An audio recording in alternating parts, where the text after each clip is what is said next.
తెలంగాణలో JEE mains పరీక్షలు కొనసాగుతున్నాయి. తొలి రోజు ప్రశాంతంగా ముగిసిన పరీక్షలు రెండో రోజు ప్రారంభమయ్యాయి. పరీక్షా కేంద్రాల వద్ద 1 నిమిషం నిబంధన అమలు చేస్తుండటంతో దూర ప్రాంతాల విద్యార్థులు పరీక్షా కేంద్రాల వద్దకు ముందుగానే చేరుకున్నారు. తొలి రోజు ఆలస్యంగా రావడంతో పలువురిని సెంటర్లోకి అనుమతించలేదు. సికింద్రాబాద్లో పరీక్షా కేంద్రానికి నాగర్ కర్నూలు జిల్లా మాదారంకు చెందిన ఆంజనేయులు ఆలస్యంగా రావడంతో అధికారులు అనుమతించకపోవడంతో సదరు విద్యార్థి తిరిగి వెనక్కి వెళ్లిపోయాడు.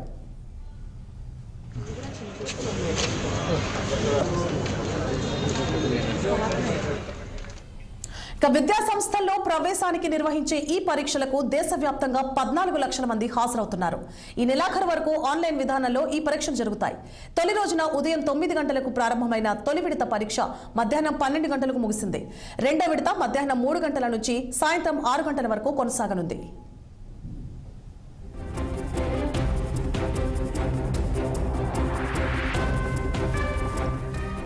అలాగే జనవరి 24, 28, 29 తేదీల్లో పేపర్ 1 పరీక్షలు జరుగుతాయి.